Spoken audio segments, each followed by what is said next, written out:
Cerita novel Perintah Kaisar Naga bab selanjutnya. Ojo lali subrek, like and comment ya, yuk gasken. Bab 3831 sampai 3833. Wow, mungkinkah ini tempat di mana yang abadi jatuh? Sekte yang besar, semakin kaya, semakin kaya. Pasti ada banyak harta karun di sini. Untungnya, kami tidak melakukannya. Pergi. Banyak biksu juga datang. Di pintu masuk gua, melihat sekte agung di bawah, semua orang akan melompat kegirangan. Ouyang Zhenhua juga terkejut dengan pemandangan di depannya. Dia juga tidak menyangka gua itu terhubung dengan sekte sebesar itu.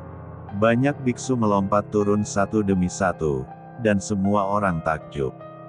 Saat ini, Chen Ping dan yang lainnya telah memasuki sekte tersebut. Melihat rumah-rumah bobrok dan bangunan yang runtuh, Chen Ping dipenuhi dengan desahan. Bergembiralah, hati-hati, ada jebakan di sekte ini. Chen Ping tahu bahwa meskipun sekte sebesar itu dihancurkan, masih akan ada jebakan dan sejenisnya di sekte tersebut. Bahkan akan ada formasi yang tersisa. Bagaimanapun, sekte semacam ini harus memiliki formasi pelindung sekte. Saat ini, Ouyang Zhenhua dan yang lainnya sudah menyusul. Melihat Chen Ping dan yang lainnya berhati-hati, Ouyang Zhenhua melangkah maju dan berkata, "Rekan Tao, apakah masih ada bahaya di sekte suci yang hancur ini?" Tanya Chen Ping karena dia merasa Chen Ping seharusnya sudah mengetahui tempat ini sebelumnya. Bagaimanapun, tidak ada yang berani memasuki gua, tetapi Chen Ping adalah orang pertama yang masuk. Bagaimana Chen Ping berani masuk tanpa jaminan dan keyakinan penuh? Aku tidak tahu, tapi lebih baik berhati-hati. Bagaimanapun, sekte sebesar itu seharusnya masih memiliki formasi dan jebakan yang tersisa. Kata Chen Ping, dalam hal ini, biarkan boneka di tanganku menjelajahi jalannya. Jika ada bahaya, kita bisa meresponsnya. Setelah Ouyang Zhenhua selesai berbicara, dia melambaikan lengan bajunya dan dua bayangan hitam langsung muncul. Kemudian mereka berubah menjadi dua boneka setinggi masing-masing orang. Di bawah komando Ouyang Zhenhua, mereka mulai perlahan-lahan bergerak lebih dalam ke dalam sekte tersebut. Hierarki sekte suci janji sangat ketat, yang dapat dilihat dengan melihat bangunan sekte tersebut.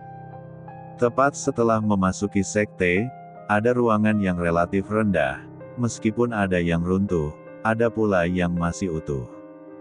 Ini seharusnya menjadi tempat di mana murid biasa tinggal. Dan semakin jauh Anda masuk ke dalam, semakin tinggi dan berat rumahnya.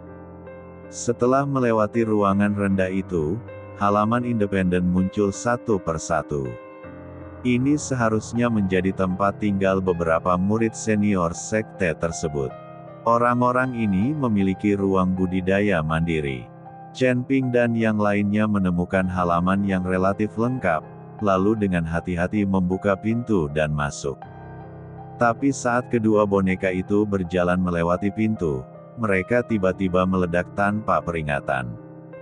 Boneka padat itu berubah menjadi sampah dalam sekejap. Adegan ini mengejutkan semua orang.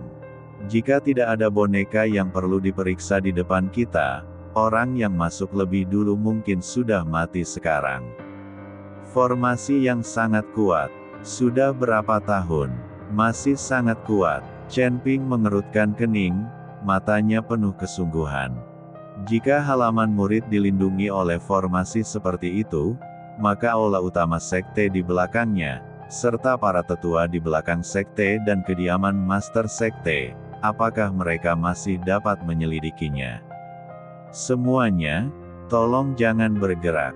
Coba saya lihat berapa banyak formasi sihir yang ada di halaman ini. Chen Ping ingin tahu bagaimana formasi sihir yang dibentuk oleh sekte surgawi berbeda dari formasi sihir saat ini. Bagaimanapun, sekte suci janji telah dihancurkan entah berapa tahun. Ketika Raja Iblis Ciyun datang ke dunia surga dan umat manusia, sekte suci janji telah dihancurkan. Dan Raja Iblis Ciyun telah ditekan di kaki Gunung Iblis selama ribuan tahun, bahkan lebih awal dari perang antara dewa dan iblis. Maka kehancuran sekte suci janji akan semakin lama. Apakah ada perang mengerikan lainnya sebelum perang antara dewa dan setan? Chen Ping merenung, jika dia bisa menghancurkan sekte sebesar itu seperti sekte suci janji, maka kekuatan pihak lain pasti sangat menakutkan. Bagaimanapun, karakter seperti Raja Iblis Ciyun tidak akan pernah bisa menghancurkan sekte seperti sekte suci Uji. Chen Ping sedang merenung dalam hatinya, tapi Raja Iblis Ciyun berkata, "Nak, pikirkan saja, jangan selalu membandingkan aku denganku. Meskipun aku adalah Raja Iblis, aku bukan seorang master. Bagaimana aku bisa menghancurkan sekte besar di surga seperti sekte suci janji? Meskipun saya tidak dapat menghancurkan sekte besar di dunia surgawi seperti sekte suci janji, jika saya mendapatkan kembali wujud asli saya dan menghancurkan sekte di dunia surgawi dan manusia, itu akan mudah." Chen Ping terdiam beberapa saat, dan dia hanya memikirkannya, Raja Iblis Ciyun. Dia tidak senang lagi, dia masih ingin menyelamatkan mukanya. "Bantu aku membuka mata Tianming. Aku ingin mengamati berapa banyak formasi yang tersisa di sekte suci ini," kata Chen Ping kepada Raja Iblis Ciyun. Segera, cahaya merah menyala di dahi Chen Ping, dan kemudian bentuk yang mirip mata muncul di dahi Chen Ping. Kemudian mata Chen Ping berubah suram, dan formasi muncul dengan bantuan mata Tianming. Saya melihat serangkaian pola formasi yang kompleks dan misterius, membentuk formasi demi formasi. Melihat formasi di depannya, Chen Ping menarik napas, karena formasi di depannya sungguh indah. Terlebih lagi, ini adalah halaman para murid sekte suci, jadi dikelilingi oleh berbagai formasi. Ada formasi pertahanan, formasi pembunuhan, dan formasi pengumpulan roh untuk membantu budidaya. Banyak formasi yang tumpang tindih di halaman. Ini adalah pertama kalinya Chen Ping melihat formasi yang tumpang tindih seperti ini. Perlu Anda ketahui bahwa setiap formasi memiliki fungsi yang berbeda-beda. Jika ditempatkan pada posisi yang sama maka akan terdapat batasan yang berbeda-beda. Bagaimanapun, ada beberapa formasi di satu tempat, dan kondisi untuk membuka formasi akan dibatasi. Kapan kita harus mengaktifkan formasi pertahanan, kapan kita harus mengaktifkan susunan pembunuh, dan kapan kita harus mengaktifkan susunan pengumpul roh. Ini adalah masalah yang sangat rumit. Chen Ping ingin menyusun formasi di beberapa tempat, dan harus proporsional dengan baik, agar formasi dapat diaktifkan secara berurutan. Tapi ini adalah pertama kalinya Chen Ping melihat formasi lengkap seperti ini disatukan. Chen Ping menggunakan mata Tianmingnya untuk mengamati berbagai formasi dengan cermat. Dia ingin mengambil kesempatan ini untuk melakukan penelitian dan mempelajari beberapa teknik formasi, yang mungkin bisa sangat membantunya. Dengan mata Tianming, Chen Ping dapat secara intuitif mendeteksi berbagai formasi, dan penelitian akan jauh lebih cepat. Chen Ping menatap kosong, dan banyak biksu di belakangnya tidak sabar. Apa yang orang ini lakukan? Bisakah dia menghancurkan formasi? Mengapa dia masih tidak bergerak? Apakah dia terjebak dalam formasi ilusi? Berapa lama ini akan menunggu? Petik 2. Semuanya, harap bersabar. Rekan Daois Chen ini memimpin dalam menyelamatkan kita dan membawa kita ke sini. Kita harus memilih untuk mempercayainya. Mari kita tunggu dan lihat. Diperkirakan lingkaran sihir ini akan sulit dipatahkan. Ouyang, Zhenhua menghibur semua orang. Setelah mendengarkan kata-kata Ouyang Zhenhua, banyak biksu menjadi diam. Pada saat yang sama, Munai, yang berada di puncak gunung, menemukan bahwa Chen Ping dan yang lainnya sudah lama tidak mencapai puncak gunung. Mu Yao dan semua orang di keluarga Mu juga menjelajahi seluruh puncak gunung, tetapi tidak menemukan tambang batu Yuji. Nona, seluruh puncak gunung, kecuali sisinya yang dibungkus oleh tanah kekacauan, belum dijelajahi. Tempat-tempat lain telah diperiksa, dan tidak ditemukan tambang batu tiang sama sekali. Banyak batu tiang berserakan di mana-mana, dan aku mengirim orang untuk mengambilnya. Kata Mu Yao, pandangan pendek, berapa banyak yang bisa kamu ambil? Hanya jika kamu menemukan tambang batu tiang, maka keluargamu kita akan memiliki aliran sumber daya batu tiang yang stabil. Lalu mengapa Chen Ping dan yang lainnya tidak muncul? Munai sedikit mengernyit, dia tidak tahu bahwa Chen Ping dan yang lainnya telah menemukan gua itu. Nona, jika tambang Jishi tidak ditemukan di puncak gunung, mungkinkah itu berada di tengah gunung?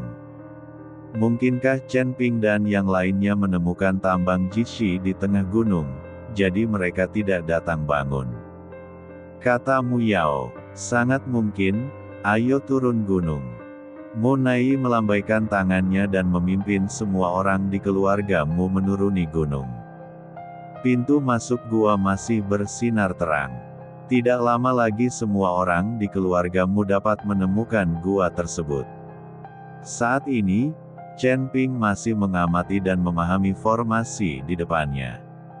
Tiba-tiba Chen Ping bergerak, lalu berjalan menuju halaman. Ketika Binglu dan yang lainnya melihat ini, mereka buru-buru melangkah maju dan meraih Chen Ping. Tuan Chen, ini berbahaya, jangan impulsif. Kedua boneka itu berubah menjadi sampah dalam sekejap. Chen Ping pasti akan berada dalam bahaya jika dia memberanikan diri masuk seperti ini. Ouyang Zhenhua dan yang lainnya juga dikejutkan oleh Chen Ping. Rekan Daois Chen, jika Anda menemukan cara untuk menghancurkan formasi, kita dapat mencobanya bersama. Anda tidak boleh memasukinya sendirian. Itu terlalu berbahaya. Baru saja, kedua boneka saya berubah menjadi sampah dalam sekejap. Mereka tadi terbuat dari bahan yang sangat langka. Terbuat dari batu hitam, sangat keras, tetapi masih tidak tahan, jangan ambil risiko. Ouyang Zhenhua juga menasihati Chen Ping. Tubuh Chen Ping fana dan dia tidak memiliki perlindungan sedikit pun. Jika dia masuk seperti ini, bukankah dia mencari kematian? Binglu dan yang lainnya menghentikan Chen Ping mengambil risiko apapun. Jangan khawatir, jika aku tidak yakin, aku tidak akan bertindak dengan mudah. Chen Ping tersenyum ringan, lalu melewati Binglu dan yang lainnya. Binglu, Lan Yingying, dan orang suci lainnya memandang Chen Ping dengan gugup.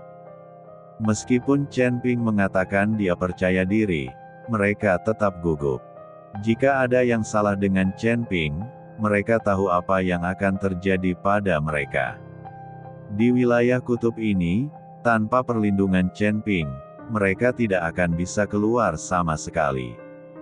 Dan tanpa Chen Ping, saya tidak tahu apa yang akan dilakukan para biksu di depan saya ini.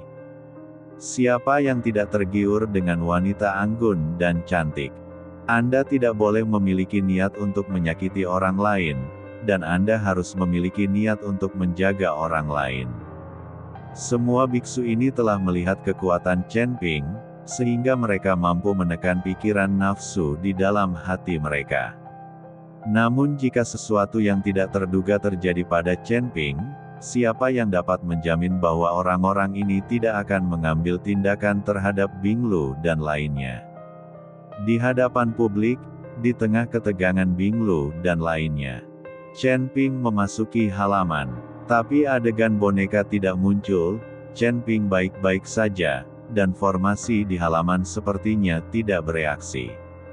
Entah itu Bing Lu atau Ouyang Zhenhua, mereka semua tampak terkejut. Mereka tidak tahu metode apa yang digunakan Chen Ping untuk menghentikan pengaktifan formasi ini. Chen Ping berjalan ke halaman, telapak tangannya terangkat, seolah sedang mencari sesuatu. Segera, Chen Ping tersenyum tipis di sudut mulutnya, begitu, tidak heran begitu banyak formasi yang dapat diintegrasikan bersama, dan tidak ada batasan aktivasi. Chen Ping menemukan bahwa aktivasi formasi ini ditentukan berdasarkan nafas. Di antara formasi ini, awal masukkan saja nafas biksu. Formasi secara otomatis akan dinilai berdasarkan auranya.